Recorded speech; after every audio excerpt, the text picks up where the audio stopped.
When you think about it, how do you know that you're actually living the spiritual life?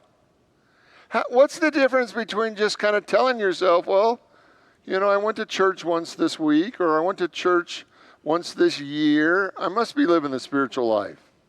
How do you really know that you're living the spiritual life? Is it when you can slap somebody on the forehead and say healed and they actually get healed? Is that when you know that you're actually living the spiritual life? Or is it when you just have this natural glow from within and people can just see your spiritual radiance? Is that when you know you're living the spiritual life? Or maybe it's when you move into a cave and you meditate for 20 hours a day. Is that when you're living the spiritual life? Or maybe it's when you begin to start thinking spiritual thoughts. And that's the sign that you're living the spiritual life, because, you're thinking spiritual thoughts. Or maybe you're having spiritual feelings. Like, I think that's a spiritual feeling. I must be living the spiritual life. Or maybe it's when your actions actually align with your spirit. Because where I want to go tonight, I want to talk about actions. Because many of us have had many wonderful spiritual thoughts, and many of us have many wonderful spiritual feelings. But if you can't bring it down to your daily actions, I think we have a misstep here. That it really matters how we bring it down, that our behavior actually is integrity with our highest spiritual ideals. And we want to think that it's okay when there's a disconnect. I know I'm acting badly, but I'm really a good person on the inside. Right? And we've all had those moments, right, where you kind of witness yourself acting badly and go, oh, please. And yet, it's in the action that we demonstrate our true spiritual truth. It's in the action where we demonstrate what we truly believe. So are your actions aligned with your greatest truth? Are you living your beliefs in a tangible, real way that you can see evidence, oh, I did this, and yes, that's what I believe. That is my highest belief. I believe in forgiveness, and I live forgiveness, or I live generosity, or I lived love, and you can actually see your beliefs expressing through your behavior. So I had a big decision last week, and it was one of those decisions that had an impact on other people. And I really had spent a lot of time thinking about it and pondering it. And then I realized the night before I had to make this decision that I hadn't prayed about it once. Have you ever surprised yourself with that one? Like you're thinking about it and you're thinking about it and you're thinking, it feels like this, what should I do? What should I do? But you realize you take a step back and you're like, I haven't prayed about it once. And the direction my thoughts were taking me were not the direction that I felt spiritually guided. You've all had that experience, right? The way you want to do it is one way, and the way that it is kind of revealed for you to go is a completely opposite direction. But if we don't ever take it into prayer, if we don't ever listen, we never really get that full impact. So part of our spiritual journey is willing to listen to the direction that God is calling us. And that really has to apply to this idea that God is an active presence in our life. That God is an active, that there is a flow to life, there's an energy to life, and that God is an active presence. And the more that we listen, the more we count on that, the more we turn our life over to that living, moving presence that is within us, the better our life gets. That we want to live, most of us want to live in grace and ease. But to really live in grace and ease, we have to be willing to surrender our agenda for the higher calling of God.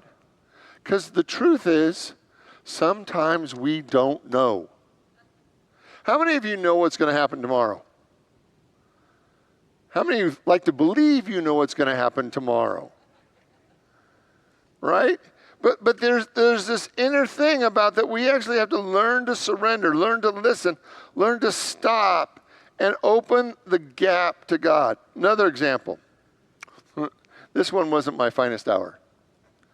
So someone called me, and I picked up the phone, and I had a reaction to what they were saying to me. I know it's hard for you to believe that I would ever respond to someone in a way that wasn't loving and holding the highest vision, but I got snarky. It's a spiritual term. You can look it up. I got snarky. Straight up. I got snarky. Like we'd already covered this. I'd already answered this. I knew what we were going to do. We had a plan, and this person said, well, do you really want to do that? Yes. Right? Now, did I take that into prayer before I said that? No. Did I listen to what God was calling us to do? No. My ego wanted what it wants. Can I get an amen? Right? And so what did I get to do? It's like, okay, so this person is asking me the exact same question a week later. Now, could that possibly be, Richard, that your first answer was not the best answer? Heavens, no. Right? And so I said, right? I want to be curious about that. So I actually took it into prayer. Okay, God, what's the answer here? And really kind of listen to a deeper voice than my own ego desires. And the guidance within me is, no, they were right. We shouldn't go that way. How many of you like calling people back and making amends for being a jerk? I don't like it. I don't like it a bit. I don't like to call back and say, I'm sorry I got snarky with you. I think you were right. Man, that's a bitter pill, right? I think you were right. And we're going to do it your way. Thank you for having the courage to ask me again. Now, did I like that? Yes. Right? Now, my ego hated it, but my spirit loved it. Right? Because every time I don't check in and I have to experience the difficulty of cleaning up a mess that my ego created, one more time teaches me over, and this isn't the first time I've gotten this lesson, right? But when I don't check in, when I don't listen, when I'm not willing to turn everything over to God, there's a problem. And it's me. And so what I want us to look at tonight is what I call the gap, right? I've got my marker. Imagine that there's a situation. This could be a stimulus. It could be anything. It's life, right? And then, what do we want to do when life happens to us? We want to respond. And our ego believes that we should respond as quickly as possible. Right? Then something happens, I got to act quickly, I got to take care of it, I got to make it happen, I've got to respond quickly, I've got to do it. But what I want you to see tonight is there's a gap. And this gap can be incredibly long. Right? And that our ego wants us to believe that it has to be quick. Because our ego doesn't have any patience. Because our ego knows that it's finite. The jig's going to be up if we don't act quickly. But if we listen to our spirit, this gap can be very long.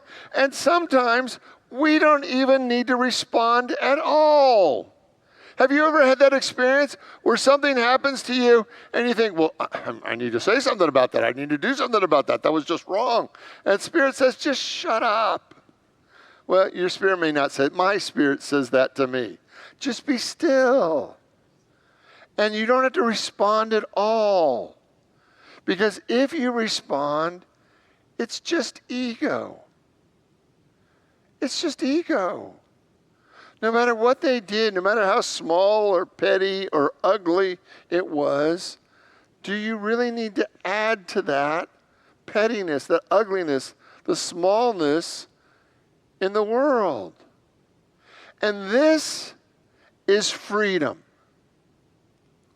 When we can have a gap between what happens to us and how we respond to it, that gap is pure freedom. Because in that gap, there's an infinite number of ways that we could respond. And in Unity, for the last 140 years, we've talked about over and over again, take it to prayer. And the whole idea of taking it to prayer is that there needs to be a space for divine intervention. There needs to be a space for us to get hold of ourselves.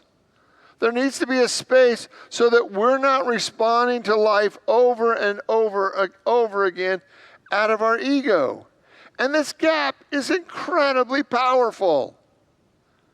And that's how we actually demonstrate that we are living the spiritual life, is when we've created this gap. So that whatever happens to us, that we allow ourselves the moment. And what I want you to see, it's actually a sign of abundance. Like, if you believe that you're blessed, if you believe that you're God's beloved, if you believe that you're a child of God, then you will actually give yourself that gap before you respond. Now, what's interesting is you can actually give yourself the gap before you have a reaction in your mind, heart, or soul. And I want you to see this gap is so powerful. Like, something happens and you don't even have to have a mental reaction to it. Like, if you practice the gap, you can have something happen to you and you can just pause in that experience and not have a thought about it. How many of you ever noticed that your first thought is oftentimes a judgment about the other person? And then we have a feeling about it in your heart. And then if we actually drop down and listen to our soul, it's a completely different reaction to life. But it takes that gap for us to have the ability to shift gears and have a different response. That over and over and over again, what I want you to see is that you have complete choice, complete control how you respond to anything. Now, am I saying that everybody in your life is wonderful and honorable and groovy? No. But however they are showing up, this is our spiritual practice of how we respond to it. How many of you have noticed yourself responding to some way that maybe your parents would have responded to something? Anybody?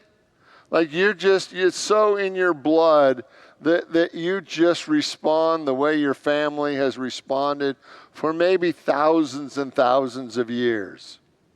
It's our only hope of truly transforming the planet, is that when we can create this gap and say, look, I'm not my father, I'm not my mother, I'm not my grandparents or my great-grandparents or my great-great-grandparents.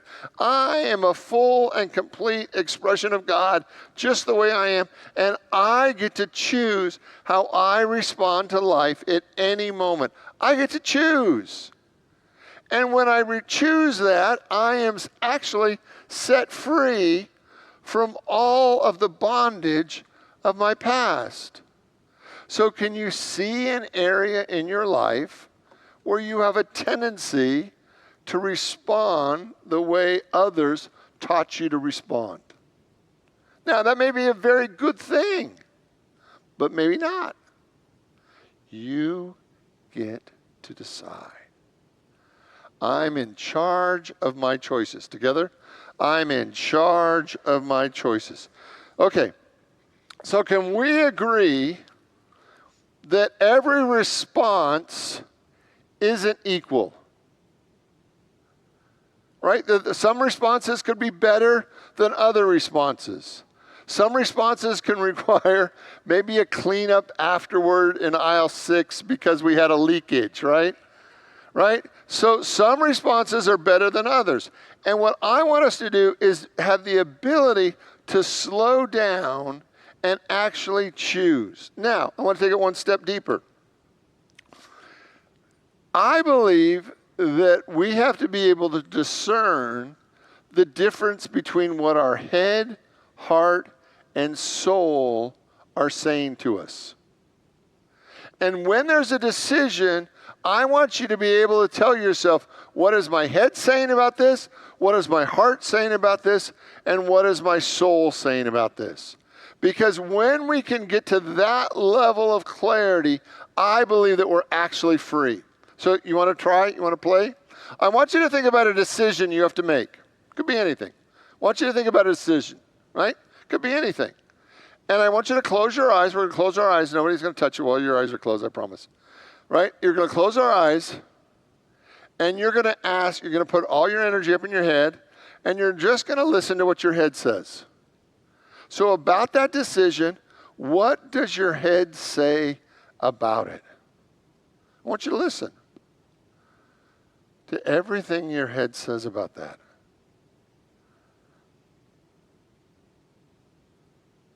Now I want you to go move your energy down to your heart.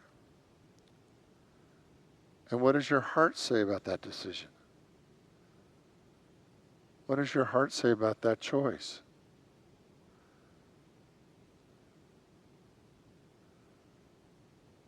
And now I want you to move down to your belly button, to your soul, to your center. And I want you to ask yourself what your soul says about that choice.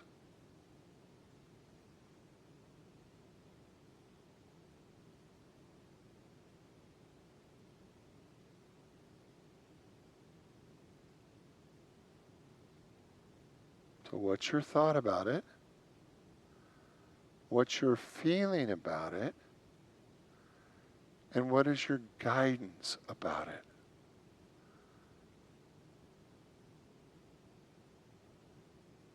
All right. How many of you could really feel the different conversation that you were having between your head, your heart, and your soul? Could you feel that?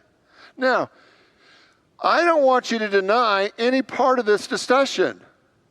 Right? I want you to know what your head thinks about it, because your head is here to keep you safe. It's trying to protect us. It has many thoughts that I want you to actually know what your thoughts are about that situation.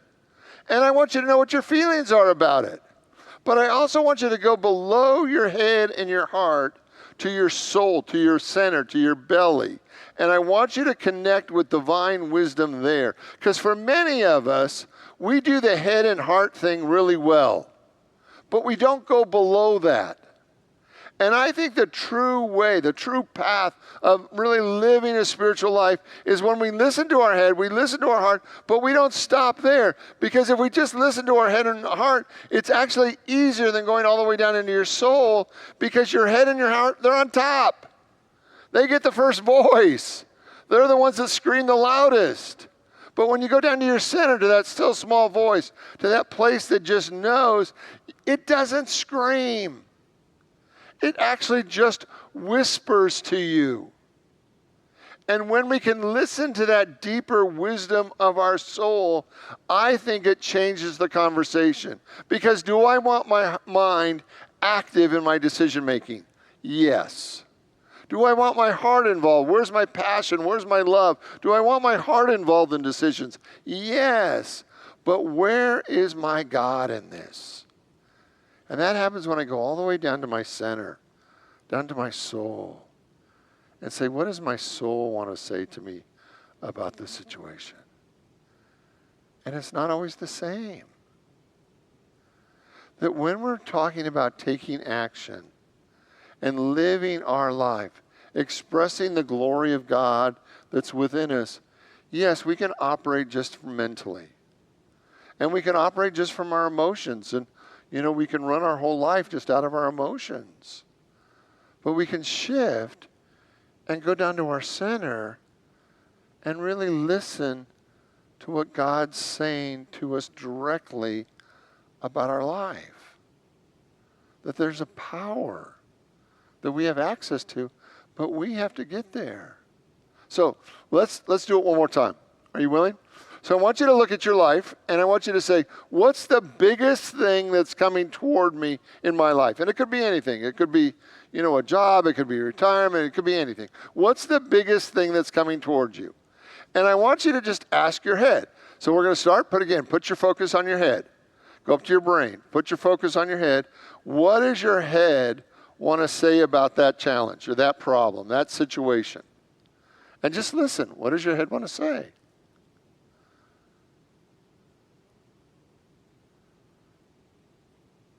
What's your head's concern? What's your head's desire? What does your head need to say? Now go down to your heart. What does your heart want to say?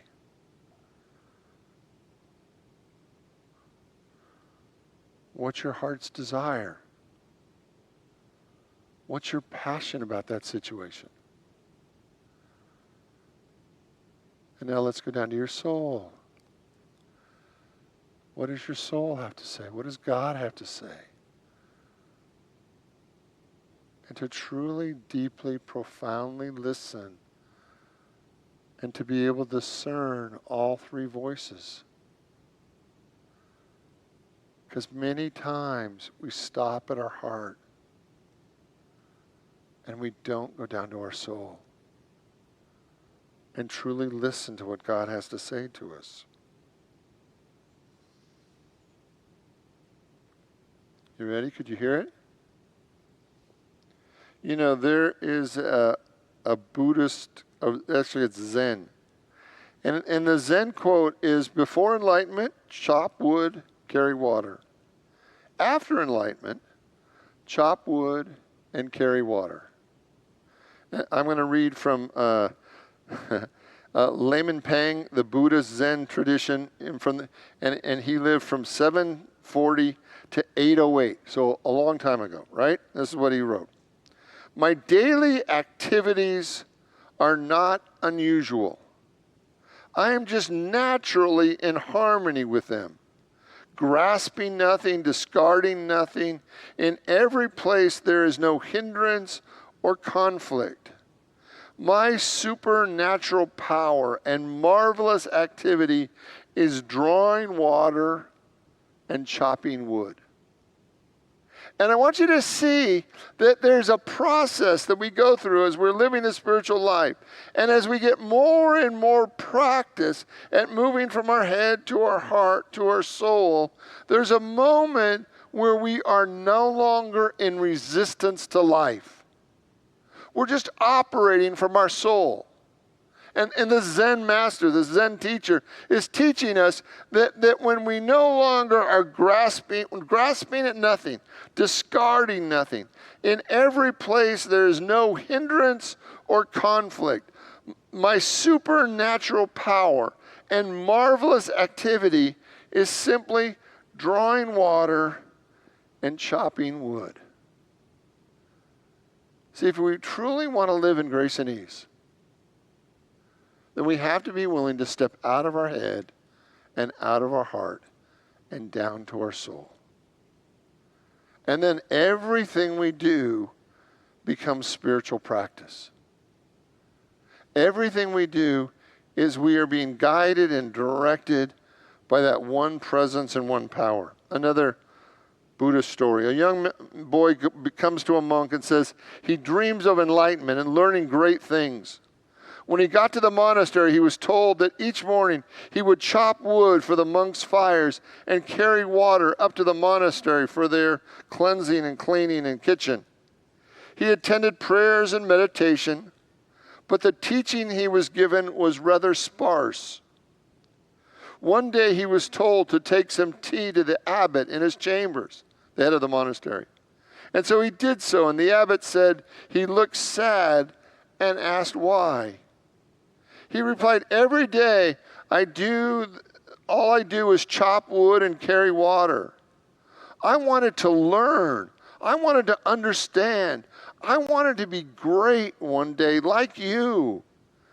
And the abbot gestured to the scrolls that were on the shelf behind him, lined the walls.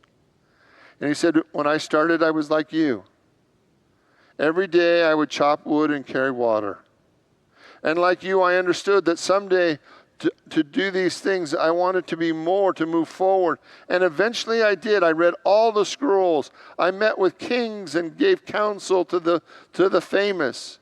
I became the abbot, and now I understand that the key to everything is that everything is chopping wood and carrying water. That if one does everything mindfully, then it's all the same. See, I believe that we have to educate our mind. We have to educate our mind with spiritual principles. But that's not enough. We actually have to learn how to quiet our mind so that we can listen to something greater than our own thoughts. And I think that we have to heal our hearts. Because when we act from our woundedness, it only creates more woundedness in the world. And yes, we have all been wounded in one way or another. But as we heal our hearts of the woundedness of the past, we can move forward.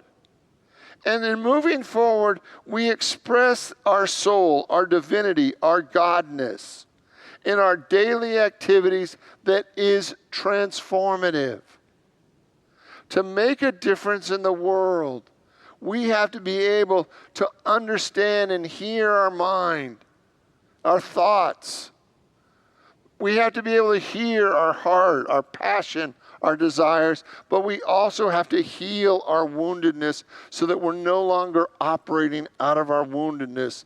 And then we have to be able to connect with the greater truth of our soul and bring that into the most simple acts, even chopping wood and carrying water. That today you're going to do so many different activities. You're going to make so many decisions, and there's going to be so many actions that give you an opportunity to do it from your thoughts, from your ego, from your woundedness or your heart, and it's going to give you an opportunity to do it from your soul. I want you to be so practiced at creating this gap so that we're not just reacting unconsciously, but we're acting from a choice point. That each and every one of us gets to decide today, how much are you willing to live your spiritual life? And your spiritual life just isn't about coming to church or praying or doing all the other spiritual things. Your spiritual life is really every day, how much God are you bringing to every little thing you do? And the more God you bring to every little thing you do, the more the planet is healing. Will you pray with me? And I invite you to open your mind, your heart, your soul to the activity of God. And tonight we just listen. And the moment that we're willing to say, "Thy will be done," the moment we actually want a higher influence in our life, the more we move into grace and love, peace and love, ease and grace. Tonight, give yourself a gap. Life's going to come at you. And sometimes it comes at you hard and fast. But you don't have to respond from that. You can actually have a gap, a space, and tap into your soul, and then respond from your highest truth. In the name and through the power of the living Christ, we give thanks. And so it is. Amen.